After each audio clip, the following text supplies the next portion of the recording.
I would have felt so bad if we had started a fire like that. There's animals in here, other people, all of their stuff would be burned.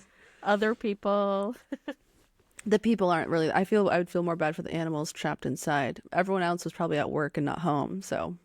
What if someone was stuck and died? Do you Well, hold animal lives over human life? well, I guess it depends on the animal. Oh my god.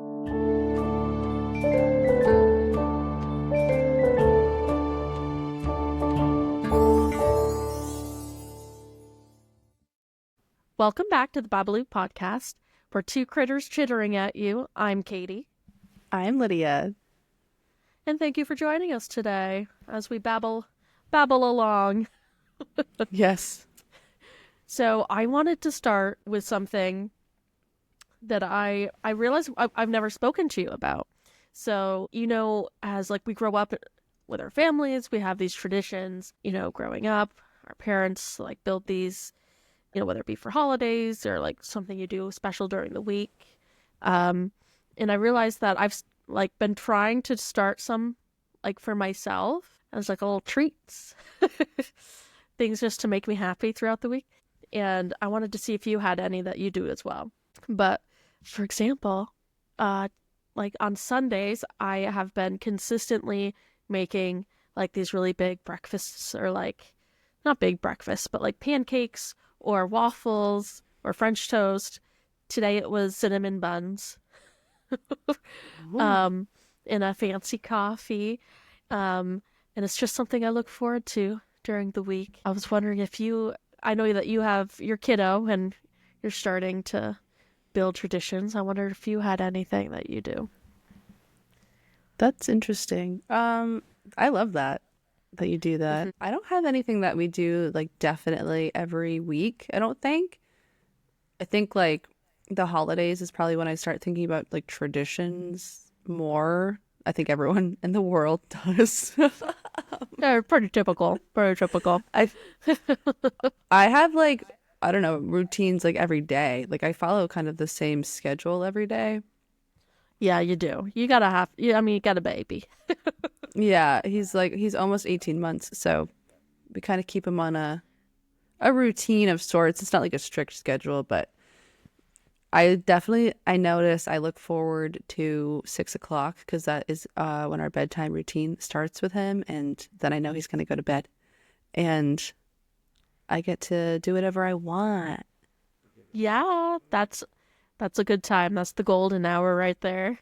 It is. The Yeah, the because sundowning hour. Not really yeah, that, the but sundowning hour, that's what I'm gonna start calling it. He only takes one nap nowadays, so when he wakes up from his nap and then that chunk of time before bed, that's like a really big window now that I'm not used to yet because the transition from 2 to 1 naps is pretty recent for us. So when bedtime comes around, I'm really happy. nice. Yeah, I guess your whole day is like routines, which you could also consider traditions. Yeah, I don't know. Like, yeah, I don't have anything like that, I don't think. Hmm. I found it really fun because I'm like just because I'm a single person living by myself doesn't mean I can't like build these traditions for myself and enjoy them, because why not? I can do whatever I Yeah. want. And sometimes we forget that we have the autonomy to do that. I can do whatever I want. Yeah, we all have free will. I know sometimes I forget about that. I'm like, "Oh, yeah. Yeah, you don't have to live by like the standards that society has set. I don't have to eat just cups of ramen and start hoarding cats. I can actually be happy, you know? Yes, that's really Un- important. yeah. Unlike the common knowledge of single cat ladies. You know what's really interesting? I have a coworker who was she told me about this recently. She always drops like new lore every once in a while, and I'm like, I don't even know who you are. um During COVID, like right before COVID, she went on a trip like around the world. And She was in Turkey when COVID hit and everything stopped. Like she was Oh not allowed to God, leave. She that was sounds not. really horrifying. Yeah. Um, Luckily she was with like working. Like she had a connection with a family that when things kind of stopped and she didn't have any money to like stay anywhere, they took her in, and she was there for multiple years. What? Yeah. What the uh heck? and like she didn't speak Turkish. It's not like an easy language to learn per se. How did she get a job, or like what happened? No, I mean it was COVID. Like people were kind of staying inside, and they let her stay there for free. But what she hadn't told Wow. me before, and what I learned recently, is that so she was staying with um an older couple and their adult son. So I think she was late 30s at the time, and so was he. So I think they were letting her stay there with hopes that she would marry their son. And No. she's like, yeah, he would take me out on these dates. Like we had no interest in each other, and it was pretty obvious. She showed me pictures. They were super rich, by the way, this family that she was staying with. Oh, okay. Um, Showed me pictures of like, yeah, we went here. Like I didn't really know that it was date. Like we had never expressed interest together, but the mom would always set up these like extravagant outings for us. Oh my Like God. dinner on the beach. It's a beautiful scene. She sent me pictures of it. I'm like, okay, okay. And one day, he just comes into my room and is like, so you're a woman of a certain age and you need to start having babies. We should get married. What? Yes. You're a woman of a certain age. What the fuck? Mm-hmm. It's like, you're older, I'm older, we need to get married and start having babies. So I propose that we get married. And she's like, do you have any affection for me at all? And he's like, we can figure that out later. No, dude. What? Yeah. She's like, I don't have any affection for you either, so I really don't think that's a good idea. And Oh he's my like, God. well, you gotta have babies. You gotta start having babies. And she's like, I don't want babies. um, What is this assumption that you must have a child? And Obviously, that's like a cultural difference, right? But like, well, what a world to bring this baby into. and so that was awkward enough on its own, but like she needed them to live there. Like she had like this provisional visa. She was in a very precarious situation where she had no money, nowhere else to go, and like she kind of knew that this family was trying to set her up with the son, but neither of them wanted to be together really. And like she's like, I just kind of in my mind I knew I just had to play along a little bit, but like not, obviously stand my ground, but like Yeah. when the mom set up dates, I would go. Uh like No, that's terrible. This should be a book. that's what I said. I'm like, we could make a Hallmark movie, but in the movie, you guys It's have not to a get book. married. No, no, movies are more lucrative. I actually don't know if that's true. I Um, don't think they are. but I'm like, in the Hallmark movie, you say yes, but you do learn to love each other.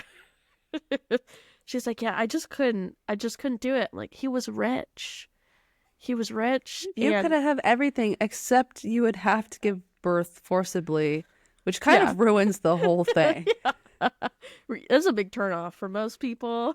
Yeah. And my thing was, okay, like you are a fantastic person, and this means nothing against you, but what's wrong with him?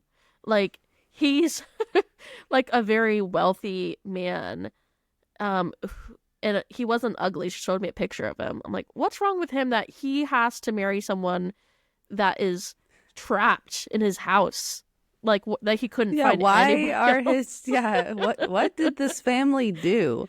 Like no one's interested? Like, is It's like a he Beauty and the crazy? Beast situation. It's like you have to marry the captive lady in the house. It's like uh, they're both around 40 years old. I think he was 40. I'm like, if the cultural thing for him is to value marriage and children and family, and like, why hasn't he done it already? Like, I'm sure he could find someone else with those same values and or likes his money. Like, Yeah, like that I feel like would be the time for him to go try to find like a young 20 something, right? you know? No, another woman just trapped inside Another the woman house. the same age who doesn't want kids, who is just stuck there. It wouldn't be there otherwise. Maybe he started COVID, to get her trapped there. Ooh, yeah, maybe it was never existed. It was all just a psychological trap. Yeah, they like just they made all this fake stuff on the news and look, we can't go outside. You have to stay. Oh my god. And she said that she was like bigger than the standard there. So she would wear these like big, like the things that she could find that fit her, because she's also tall for the standard. And so she would wear these kind of flowy dresses, and the neighbor would always come over. Oh my gosh, are you and the boy having children? Like, are you pregnant with his baby? Like, she's like, no. I'm just a human being. Like, what is happening? Who That's so asks funny. that? I know. That's crazy. I've never been to Turkey, so I don't know what the vibe is, but that's very intrusive. Yeah, I mean, it's obviously a modern society, but like they have some values that must be different than ours in terms of the strong values on the like traditional family, I imagine. Right, Just that from even this the one neighbors are like trying snapshot. to inquire. It's a small village, she was the only American, and Yeah. I just thought Yeah, that well, was that's hilarious. now I know what Turkey's like. Thanks for telling me. That's definitely all the information I'll ever need. That one part of Turkey. No, the entire area, the whole country. It's the same. It's the same, and yeah, not. I was gonna keep going down that, but um, we're joking. Um, No, we're not. I'm serious. No, but do you know like how a lot of foreigners have this like view of the United States, and then when they come here, they realize how big it is? yeah, I just think that's really interesting. Like, there's like I feel like a stereotype that Americans don't travel, and it's because we just kind of travel nationally because it's so dang big. But it's to a huge. lot of people outside of the U.S., they're like they don't ever go anywhere. They're just all in their little echo chamber. And it's like, yeah, well, California is a lot different than Rhode Island. Yeah, yeah, exactly. Like you can be driving for hours and still be in one state. Hmm. Or like in Europe, you're in a completely different country. I would love that. If I could take a train, we don't have a train system. That's the problem too. We need a railroad system that goes from Maine all the way to California. Um, I agree with that. I don't know why we don't, frankly. Um, I mean, there's probably mountains and stuff in the way, I'm guessing. Just tunnel through them. It's not that hard, right? I mean, I'm that's not what going to they be doing do. it. Americans don't want to work anymore. Let's talk about that. You don't want to Right. build tunnels through mountain passes. Right. You don't want to do any physical labor. Like, come on. I think it's interesting too that like that quote, like no one wants to work anymore, has been said for like over a century now. Hmm. And it's just coming back around because it's an easy thing to say. Yeah. Uh-huh. It's like, actually no one wants to pay people anymore. Is or has the ability to pay like actual cost of living. Right. Because if I'm going to be going and blowing up rocks and building a tunnel and then putting railroad tracks down, I better be getting paid millions of dollars. Me Yeah. personally, not the project, just me. I stand on that. I stand by that. Well, yeah. No, I keep hearing from people of a certain age that, oh, it's all relevant. Prices were like this for for rent back in the 80s, the 70s. I'm like, I don't think so, actually. No, because the wages reflected the cost of living back then, and now they don't. If you look at like actual graphs and charts of how these things have, if you open your fucking eyes and look at this damn graph I made, you'll see you're wrong. Much smarter people have made much better graphs than I could ever, with lots of graphics and explanations of why that's not true. So like, yeah, maybe we just admit that, you know, other people can struggle too, which I think is actually what they're having a hard time admitting, is that like people of a certain age, I feel like they just have a hard time admitting that like other generations younger than them could have any semblance of like struggle at all. They're like, no one struggled like I did. I feel like it's like probably part of their raising or the upbringing of, I'm assuming that generation wasn't really allowed to express their needs properly, right? Now when someone else comes along and is openly expressing the challenges they're facing, it's like a competition. It's like, I don't know. I feel like if you can't give what you don't have, right? So if you don't know how to even have compassion for yourself, how can you have compassion for someone else?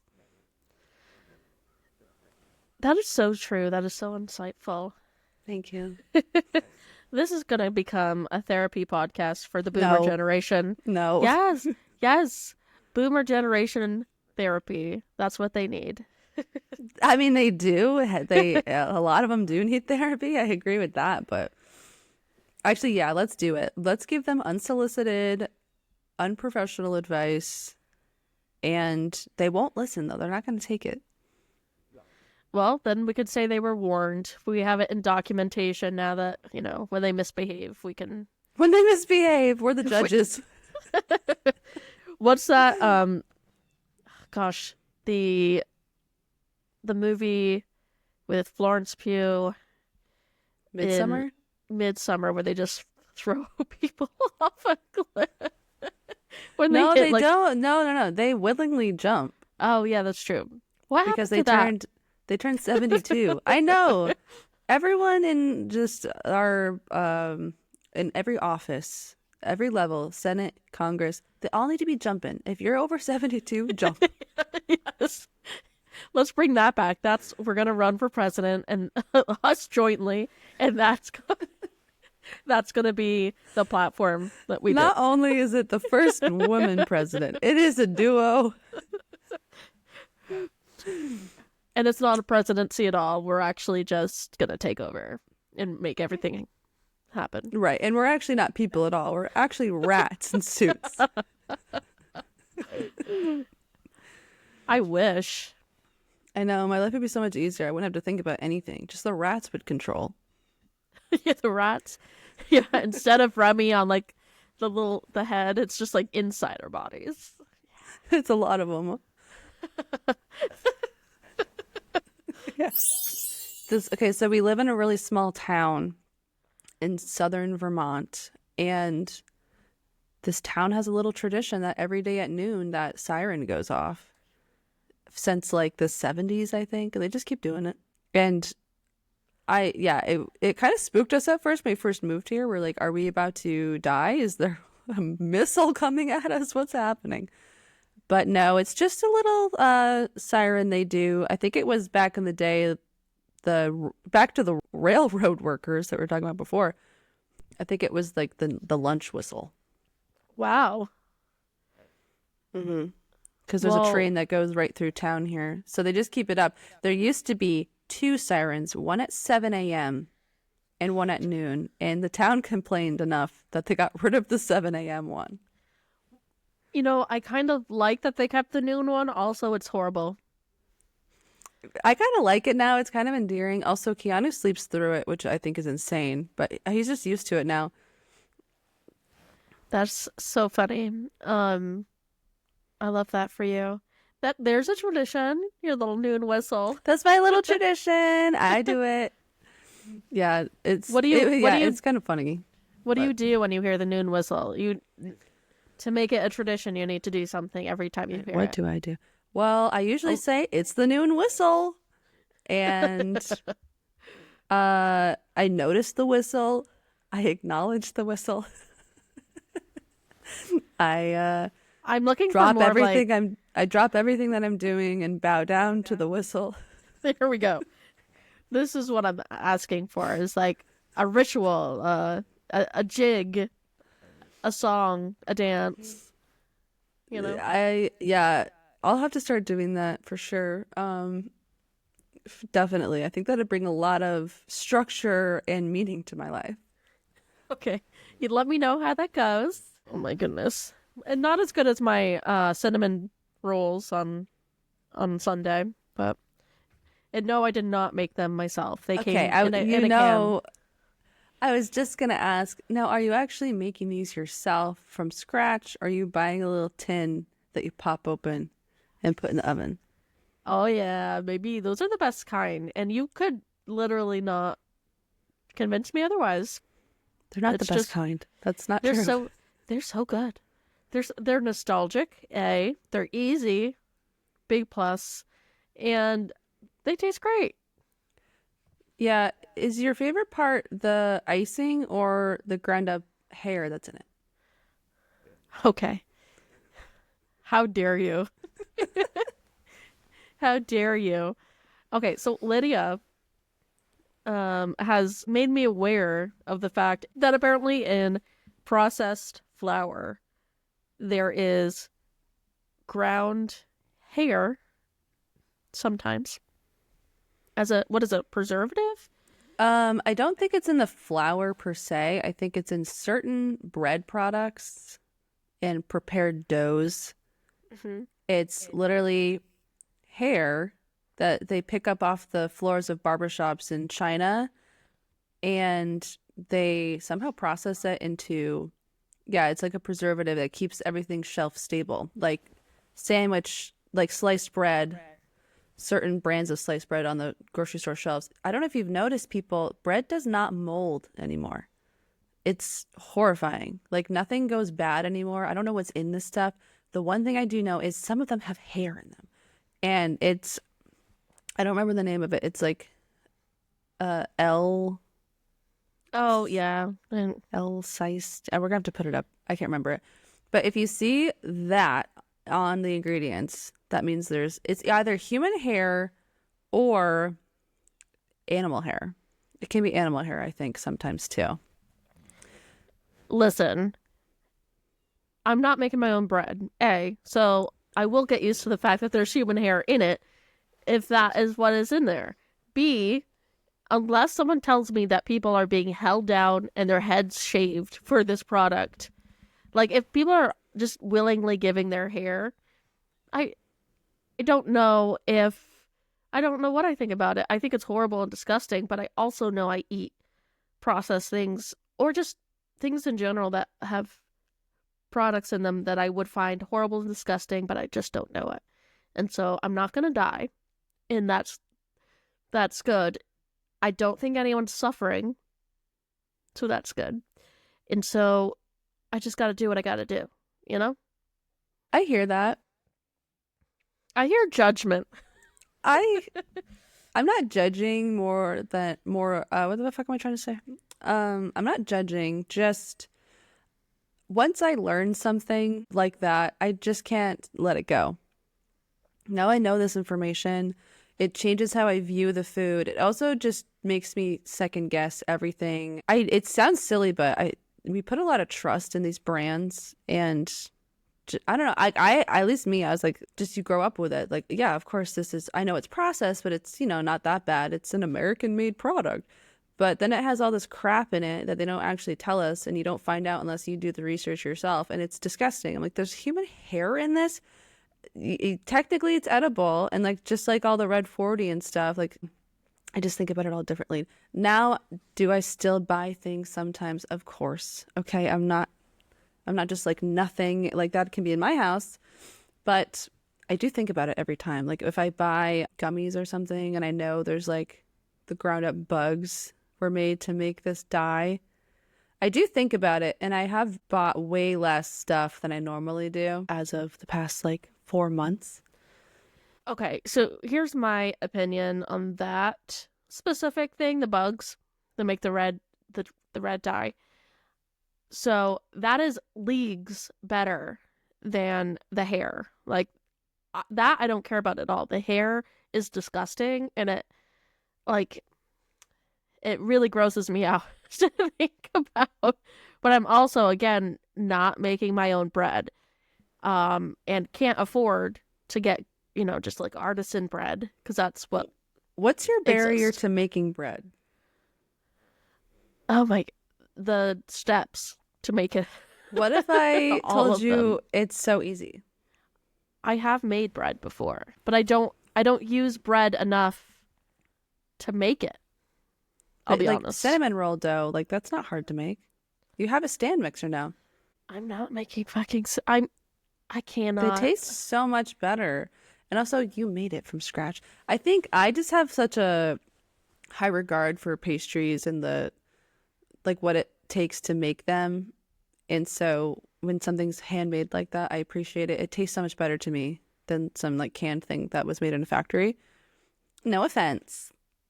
I take no offense because I'm not going to stop my behavior. So I'm not going to make cinnamon rolls on Sunday. That is actually difficult. You are a baker. I think you are overestimating my ability to do that and my want to then clean up all the dishes. Well, part of the reason I like the cinnamon rolls in a can is that I can dump them out into a pan that is covered with aluminum foil, and that is all. All I have is the buns and the trash, and I do not have, like, technically I wouldn't have to clean the dish underneath it because it was covered. I don't know about that, but sure. Yeah, I hear you.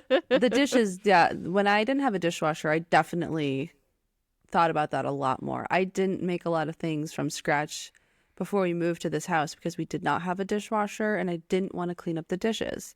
Yeah, I have a very small dishwasher. Like one of the countertop ones, which is amazing. And anyone in like an apartment or house without a dishwasher, like, totally worth getting. But it's not going to fit my stand mixer bowl in there, so. Yeah. I'll let it go. I'll let it go. It hurts me a little bit that you think washing one bowl is too much work, but that's okay. The reason that I'm doing this is to give myself something as a treat, and all those extra steps make it like I would never do it. Oh, it's not a treat anymore. Okay. All right. I respect that. I love baking. The actual assembly and baking the thing is the treat to me. Yeah, because you're cuckoo bananas. I will purposefully plan things to bake during like my kid's nap. And it's like my thing I like to do. It's like my me time. And I love to eat the things I make, and I just really enjoy the process. I didn't know I liked baking until I had to do it for work, and then I actually just fell in love with it, and I'm really good at it. So we let you think. Right. It was like one of my undiscovered skills. I didn't realize I have this talent. You're definitely a perfectionist and a good a good planner. And that's not a bad thing. Those are good traits to have. Like, you have a very strategic mind, and like, you're a perfectionist. So like the things that you make are really good. Those are not attributes I would assign to myself, and so the things that I make are not always good. Yeah. And so I want things that I know are gonna be good, which is cinnamon buns in a can. Well, that's the biggest difference between you and me, because I will keep doing something until I get it right because I know it can be better. And you just say, that's good enough. Yeah. And it's not good enough, though, because then it's not good. Time. I gotta go. I got things to do.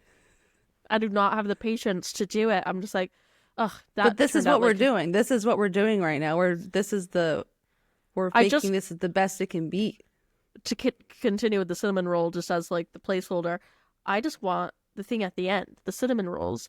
I like the process is annoying to me, and if I can't do it, I will find an easier way to do it. All of those steps, the planning, the making, the waiting for the dough to rise, all that is a barrier to me eating the cinnamon rolls. That's your Absolutely it perspective? is. Absolutely it is. Yeah. I feel like those are also very valid. So I find joy in making and seeing if it came out right, doing better next time, testing different fillings or whatever. If it's like a cinnamon roll, I like to do that with banana bread. I put different things in it and change it up. Banana bread's super easy. That's not like impressive. like there's certain things that I like. Like I like to make cheesecakes, and those are things that I'll fiddle with and like keep notes of. I like to make cookies. Like those Me are too. things that like, especially on like holiday time and everything, but on just like a regular basis, I grew up with all this processed stuff too. So I'm just like, this is good enough for me. I'm not above it like you are. Yeah, I'm above it. I'm better than you. I actually didn't really grow up with a lot of processed stuff because we were poor. Okay, and we couldn't afford it. I feel like, okay.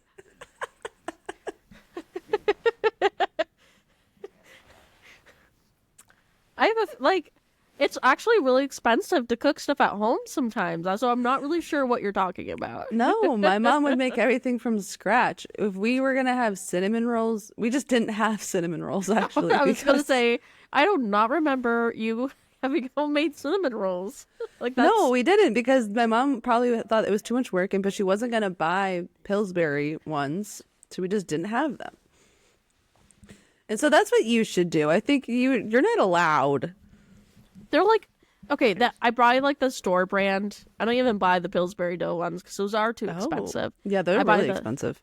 I buy the shitty store brand, and that's good enough for me. And they're like, so you admit they're shitty. Here we are. They are shitty, but they make me happy, and that's what we're all striving for in life: is to be happy. That's true. Yeah. I'm gonna live maybe until I'm 70. And like maybe if I'm lucky until I'm 80, and then if I'm really unlucky until I'm 90. Oh God, yeah.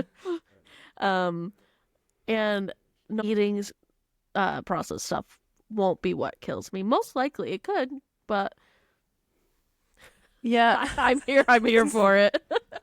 I love it. Such a generalization. Probably eating like the amount that you do probably won't harm you in that way.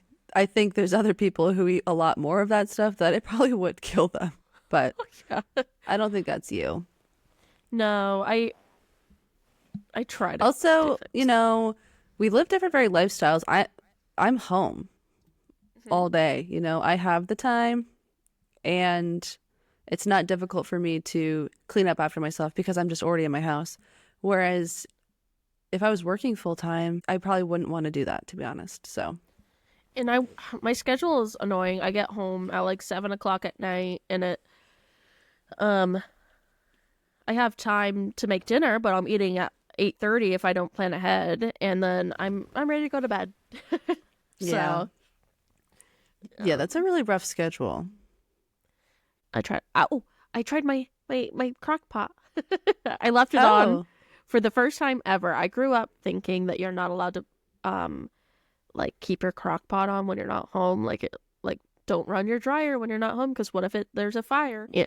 And everyone's like, the whole point of a crock pot is to leave it running when you're not home. And I asked my mom, I'm like, are you the reason I think I wasn't allowed to do this? And she's like, yeah, you really shouldn't, leave a crock pot running. Oh my gosh. I was like, you ruined me. You ruined me. I always thought, I was like, what's the point of a crock pot? If I have to be home 8 hours, I might as well just cook a normal meal. And she's like, I told her that. I'm like, no, I've been enlightened that most people do run it when they're not home, and they're like, oh, sorry I ruined your life. Yeah. Love her. Sorry, I'm the worst mom ever. Yeah, no. Chris's mom does that too. She says you can't run the dryer if you're not home. Which I remember when he told me that because I would run our dryer right before leaving the house. I'd be like, wait, let me throw the laundry through real quick before we leave. So that way when we get home, it's all dry. He was like, well, what? You can't do that. It's a fire hazard. I was like, what are you talking about? Does it catch on fire when we're home? No, it doesn't. It doesn't. Just that one time. Well, and in that apartment that you're talking about, the landlord sucked, so he probably didn't clean the lint traps out ever.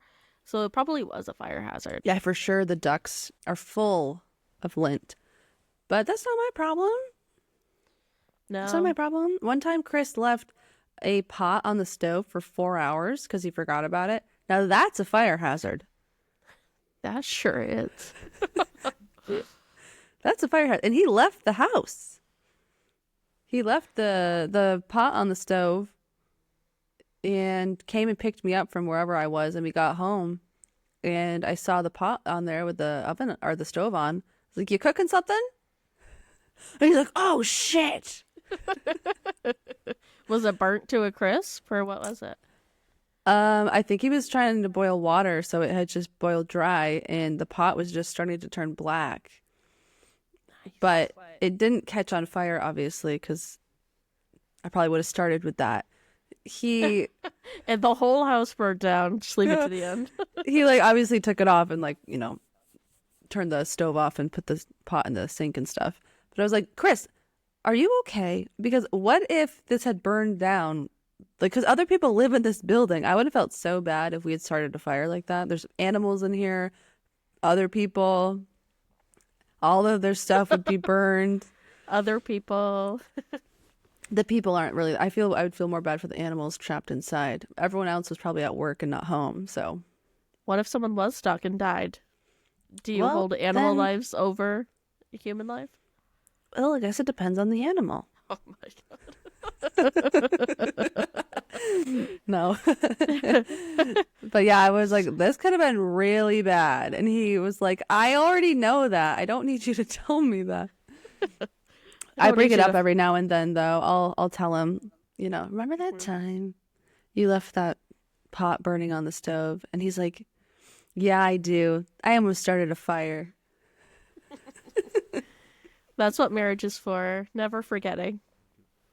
Absolutely not. Never forget. You can never let them live down their most terrible mistakes. No, of course not. No. Because now it's a funny story.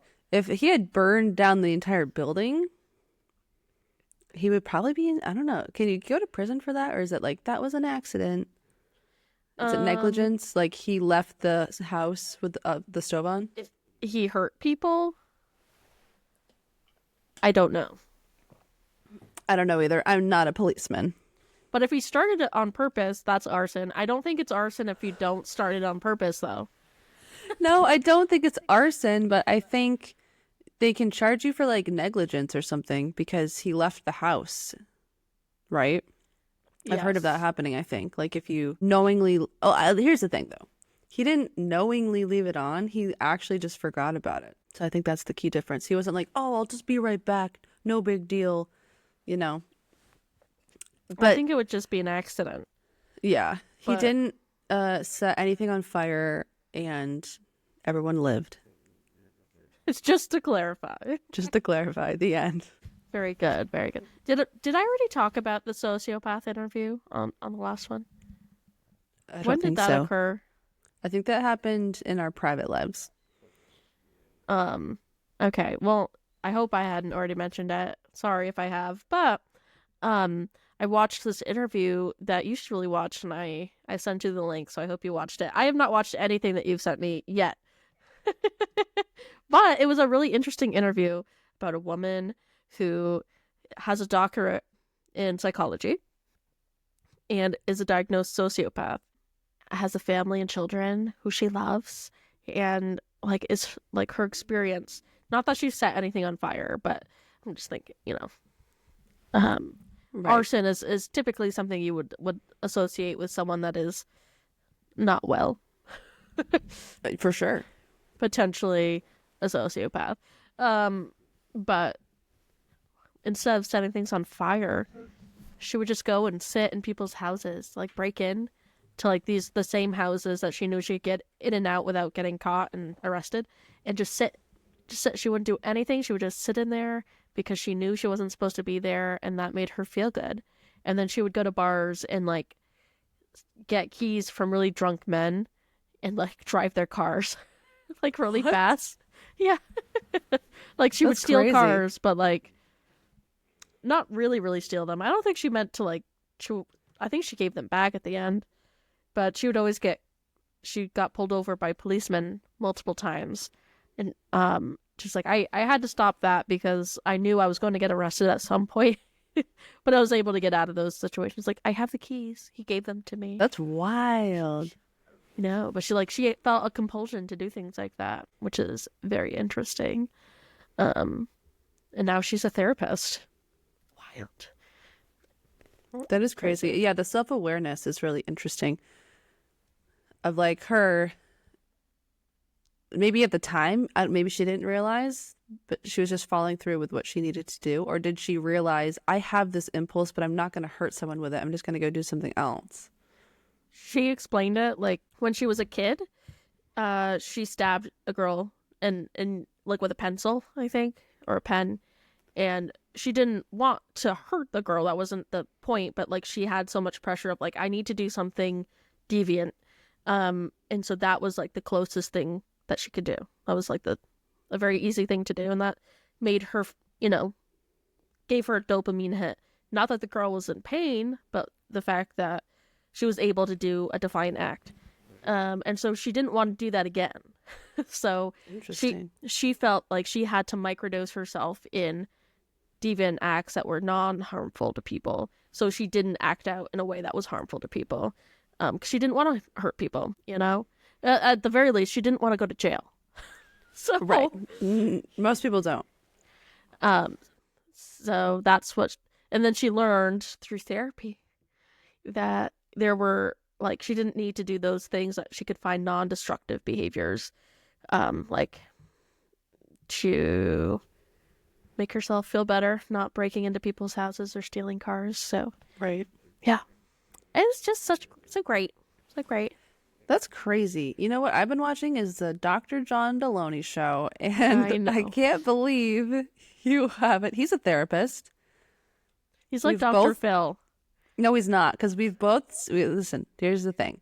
We've both sent each other therapists, like videos, they're both qualified therapists. Why won't you watch the one I sent to you? Because it's not as interesting as a sociopath talking about being a therapist. I think it's very entertaining.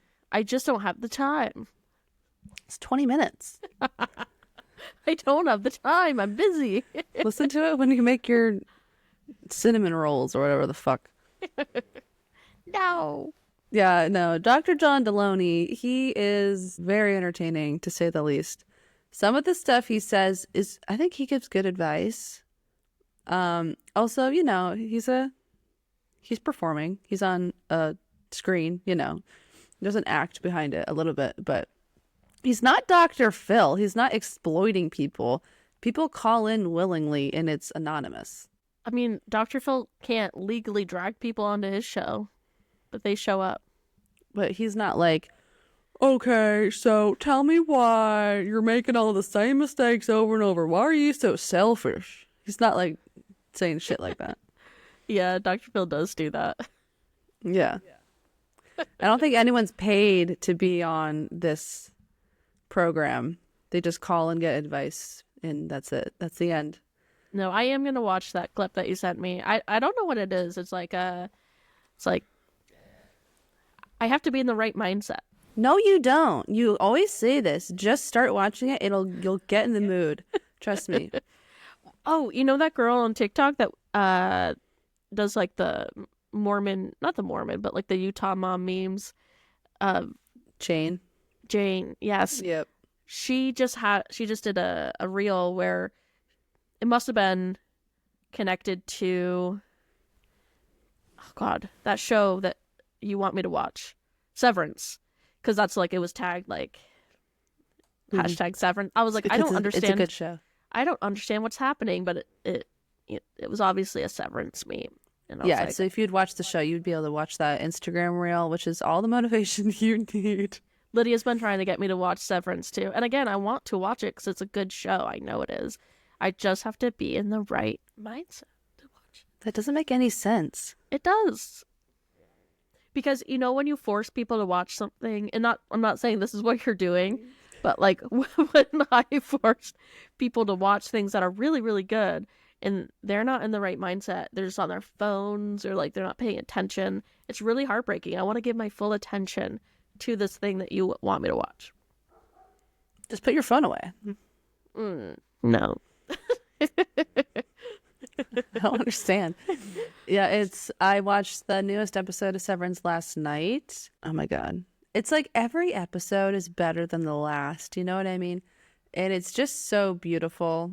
The cinematography alone, it's just like, oh my God. It's like a movie. Every episode is like a fucking movie. And it's so good. I cried at the end of this one. It was just like heartbreaking and amazing. And I hate you. Why won't you watch it? I will. I promise. Eventually. Yeah, no, the camera work on her little TikTok reel, I was like, whoa, what is happening? What is all of this? And I'm like, oh, okay. It must be connected to the show that I will one day watch. Right. One day. Yeah, well, hopefully there'll be a season 3 and you can like catch up and then watch season 3 whenever that happens. I like to binge a show anyway. So this is definitely bingeable. There you go. Get some popcorn. Get yourself some popcorn. Get yourself some cinnamon rolls and sit down and watch the TV. Yes, I want it to be a self-care activity. And I can't watch it when I get home because I'm not ready to sit down and watch one episode. So it sounds like what you need to do is quit your job and get home earlier. Yeah, I'm working on it, okay? Quit your job already so you can watch the show I want. With the state of the union as it is right now, I am not ready to just quit my job. I actually had a job interview that, okay, not to get into politics, but I'm going to for a second because, you know, I don't like Donald Trump. If anyone was wondering and watching this, fuck him. I had a job interview with a social services agency for a job I really wanted and really liked. And I had to ask whether or not this job was going to exist with the threats that our current president was making against federal loans. And these lovely people were like, we don't know. That's a great question. I'm like, I obviously can't take this job then. Like, I have a benefited position. I will not be taking this job. Thank you. Yeah, so disappointing. Anyway, I know, it really sucks. But yeah, back onto something more fun and less depressing for a second. I know we're coming to a close, but I would like to leave you on this reminder of the time that I reached out to Dr. Phil. What? Do you not remember this? Back when I lived in Montreal. Yes. I went to school in Montreal, and I had my own apartment because it was cheap to live by yourself at that point in time. I lived next to this train wreck of a family. It was just a mother and a son. A lot of, there was addiction issues on the mom's end, and like the son had obviously grown up with that and had a lot of mental health issues themselves. And I would just hear them yelling and screaming at each other for hours on end until me and the rest of the building called the police, and the police would come, blah, blah, blah. And I could hear them through the wall, and I would listen. And the things that they were saying to each other were very disturbing. And I was like, you know what? I can't force them to go to therapy, but what if they went on Dr. Phil? Maybe that would... This was before I went to school for like psychology and everything like that. I was just like, you know, I don't like Dr. Phil. I don't think he's like a qualified person, but at least that would get them to think about their issues. And, you know, if they don't have the money to access resources, maybe he could help them. And so, Maybe they could go on national television and air out all their dirty laundry, maybe they could do that. and then And they would get the help they need. And so I sent recordings of the shit that they said to Dr. Phil and typed out like what the situation was. And this was my genuine attempt to like be like, Oh my God. I just like I want to help these people and I don't know how cuz like they won't interface with me. Like I'm just a random person to them and I'm kind of scared of the mom. Yep. So the mom that gets physically aggressive. So I'm like I don't want that beef. So, like, this is, like, the best I can do in this moment. And they reached back out to me. Like, it was they wanted more information. And I never did that, obviously, because I didn't know anything about them. Right. And I'm like, this is invasive and weird, so I'm going to stop. But I almost got someone on Dr. Phil. I think he would have ate them right up. Oh, he would have Absolutely. loved it. He would have had a blast exploiting their issues. I mean, they got evicted. He went to the streets and she went to like a mental hospital, psychiatric Yikes. hospital, mental hospital. That's what that's called. So obviously they were not doing well. So maybe it could have changed their lives. Maybe I should have done it. Right. The fact that you didn't get them on Dr. Phil, that's the reason why they're where they are right now. Could have done more. Maybe that's what started my interest in social work. 'Cause I felt I was so just hopeless. gonna say, even back then, before you had any tools or resources, you were trying to help people. In the best way I knew how. The best way you know how. Get them on Dr. Phil. Uncertified person. I don't fucking know. Yeah, Dr. Phil is really Unlicensed. terrible. Unlicensed. Okay, so that's the biggest difference between him and Dr. John Deloney. Okay, because Dr. John has 2 PhDs and is an actual counselor. Well, does Dr. John have a TV show made after him? Bo, right? With that guy. is based on Dr. Phil. I think. The Ramsey show or whatever. It's a show on TV with the guy that played Tony from NCIS. It's called Bull, and it's not based on Dr. Phil, but it's based loosely on his work in his actual professional years before he sold out and became a shell of a man. Oh, okay. I'm pretty sure. I'm not just making that up. Yeah, I've never heard of that. Also, I like how you don't know the guy's name. It's just Tony from NCIS. I grew up Denozo. Denozo. Tony Denozo. I couldn't remember his last name. I knew it started with a D, but I definitely don't know the actor's name. I don't either. NCIS is like, oh man, what a throwback. I know. I'm like, I should have this ingrained in my memory. I watched this so much growing up, but I don't. I did not. Nope. That's the cinnamon rolls dissolving your brain. I think just acid. It's just acid up there. Yum. Hair. Well, ew. Okay. Well, on that note, I gotta go. Don't leave, please. I'll make my own cinnamon rolls, please. My camera just fucking died. Yeah, I could tell because you've stopped. You stopped recording. Okay. On that note, we're gonna sign off, folks. Yeah, we are. Thanks for listening to us chitter. We'll chitter chatter at you next time. Bye. Goodbye.